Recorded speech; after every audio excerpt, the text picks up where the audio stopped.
Now let's hear from Ilhan Omar, a woman who seemingly loathes the country that gave her refuge. Here she claims that free, democratic America is one of the worst places on earth. I grew up in a dictatorship. And I don't even remember ever witnessing anything like that. To have a democracy, a beacon of hope for the world to now be turned into one of the worst countries where the military are in our streets.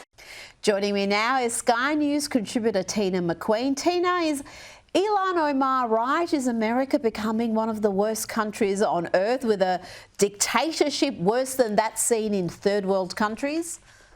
Oh, she's an absolute joke, Rita. Honestly, she says it's such an oppressive country to live in, yet, you know, she's a senator. She has all the luxuries and privilege of that high office. It's unbelievable. She does nothing but whinge and complain the whole time. I don't know how she gets voted in continually, to be honest. She's an absolute disgrace. Well, if you look at the place that keeps electing her, you'll get an idea why she keeps getting re-elected.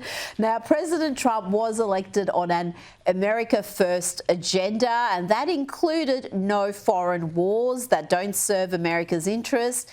Have a listen to this argument between Tucker Carlson and Senator Ted Cruz. Tucker Carlson is certainly in the group who do not want to see America involved in any sort of foreign conflict, particularly in Iran. But this argument got very fiery.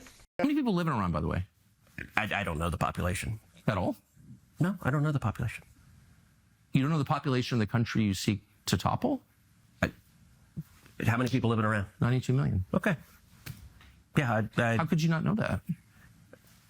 I don't sit around memorizing population tables. Well, it's kind of relevant because you're calling for the overthrow of the government. Why is it relevant whether it's 90 million or 80 million or 100 million? Why is that relevant? Because if you don't know anything about the country... I didn't say I don't know anything about Okay, what's the ethnic mix of Iran? They are Persians and What percent? predominantly Shia. Okay, this is cute. It's not okay. even... You don't know anything about Iran. So okay, actually, I am not the Tucker Carlson expert on Iran. You're a senator who's calling for the overthrow of the government. You're the one who don't know anything about the country. No, you don't know anything about the country. You're the one who claims they're not trying to murder Donald Trump. You're the I'm one not saying that. who can't figure out if it was a good idea to kill General Soleimani, and you said it was bad. You don't believe they're trying to murder Trump. Yes, I do. Because you're not calling for military strikes against them in retaliation. And if you really believe that... We're carrying out military strikes today. You said Israel was. Right, with our help. I said we. Israel is leading them, but we're supporting them. Well, you're breaking news here because the U.S. government last night denied, the National Security Council spokesman Alex Pfeiffer denied on behalf of Trump that we were acting on Israel's behalf in any offensive capacity. No, we're not bombing them. Israel's bombing them. Teena, what Americans need to understand is that the Iranian regime's ultimate ambition is not the annihilation of just Israel, but of what they call the Great Satan, America. I remember when I was a kid in Tehran in school chanting "Death to America" every morning. That is their agenda. And Trump's efforts in ending the regime's nuclear ambition is an America First position, but so many on the right don't see it that way. No, you're exactly right, Rita. Look, Trump, America First, he's sticking to the agenda he's always said he would. The main thing is that Iran cannot possibly have any access to any sort of nuclear arms. You know, Trump isn't trying to overthrow the regime. Naturally, we'd all love to see the regime overthrown, but this is Israel's attack. Trump is doing everything he can for peace, and actually he's keeping everyone guessing. No one knows what his next move is going to be, but certainly he won't want his troops going in. He'll certainly support Israel, which of course Tucker has really turned on Israel. So that may be the cause of his angst in that interview and his frustration.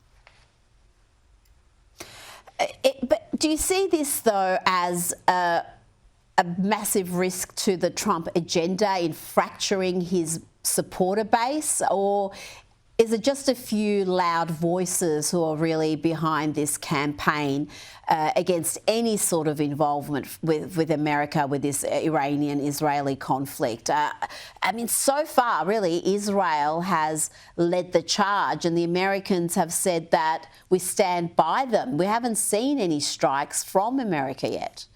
That's right. America hasn't done anything other than support Israel and, state the fact they don't want any nuclear arms. Look, it's a few very loud voices. In the end, I think the Americans that voted for Trump, and his popularity is still strong for second-term president, better than Obama or Bush, I think they'll stand by him and trust in him. And that's what they have to do, because ultimately he'll do what's right for America. And there are some loud voices who supported Donald Trump who now want to see him impeached. They're not many, but they are loud, like comedian Dave Smith, who, by the way, has been calling for Trump to be impeached and imprisoned for years. He supported Trump for all of 5 minutes and is back to wanting him impeached. I would be very happy for to see Donald Trump impeached for the illegal, immoral, borderline war of genocide that he's been helping the Saudis conduct in Yemen. Even grading on a curve. He is a war criminal who deserves to be tried and buried under the prison, just right alongside Barack Obama and George W. Bush and John McCain and all the rest of them. Let me just say this real quick. Donald Trump should be in prison for war crimes for what he did to the people of Yemen. How's that for taking on the right? You're just defending your Democratic president. Good. I actually stand on principle. Lockdowns and keeping Fauci on the job, and Yemen and Israel and Iran, and there's just like the government spending, and there's just a lot of them that it's like I just kind of can't forgive him for, but I think I might vote for Trump. Yeah, Donald Trump, looks, and man, I supported him this last year. I apologize for doing so. It was a bad calculation. At the time, it seemed like the right one, but he should be impeached and removed for this one. But Donald Trump has campaigned on stopping the Iranian regime getting their grubby hands on nukes for years. Don't let Iran have nuclear weapons. That's my only thing I have to tell you today. Don't let them have it. They would have never had them, including Iran. They can't have a nuclear weapon. That's so. They can't have nuclear weapons. It's too destructive, too powerful. They can't have it. But I wanted to make a deal with them. No nuclear weapons. You can't have nuclear weapons. Teena, I've got another 16 minutes of vision of Donald Trump saying that over the years. Just hundreds of times he has said this publicly, that he doesn't want to see the Iranian regime get nukes. They can't get nukes. It would be disastrous for the world. And yet it seems like his position at the moment is being treated as some backflip when it's always been what he's campaigned on. It's always been the case. You know, the nuclear threat is not only to Israel, as you said, Rita, it's to the whole of the Western world. So he's been very consistent on this, and I think it's, he's been right to do so.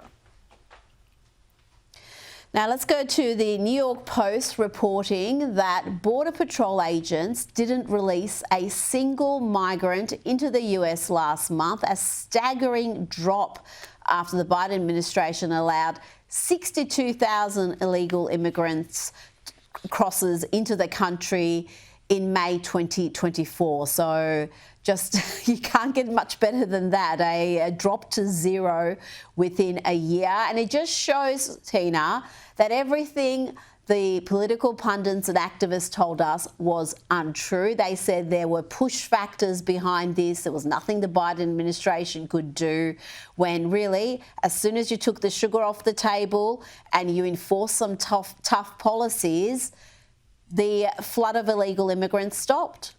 Unbelievable. A 95% drop since May 24. So different to what the Biden administration, who actively encouraged these illegal immigrants. It was always, oh, don't worry about going through legal channels, come in the easy way. It's insane. And Donald Trump and his administration should be given great credit for this. It's saving the country a fortune, and not to mention the, keeping those dangerous illegal, a lot of them, out of the country.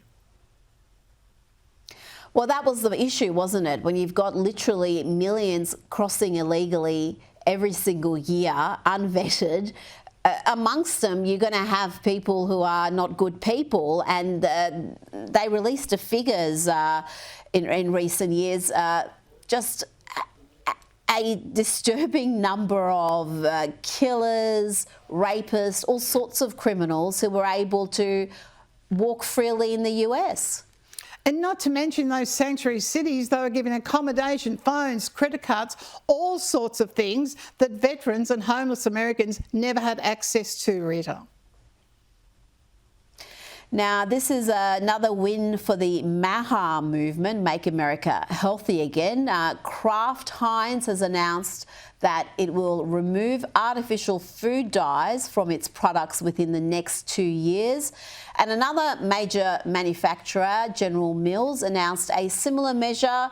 They've pledged to remove artificial colours from its full US retail portfolio by the end of 2027. Good news for the US, but I wonder if we're consuming some of these artificial colourings, Teena, right here in Australia. But this is really what RFK Jr. has been on about, to get some of these ultra-processed foods to be a little bit more healthy for the human body. Well, what a great appointment RF Kennedy turned out to be. He's doing what's right, particularly for children. I mean, the obesity rates amongst children and adolescents in America is just disgraceful. He's embarrassed by that, and he wants to make America healthy again. These are the right steps, and if he continues down this path, he will turn around the health crisis America does have at the moment, Rita.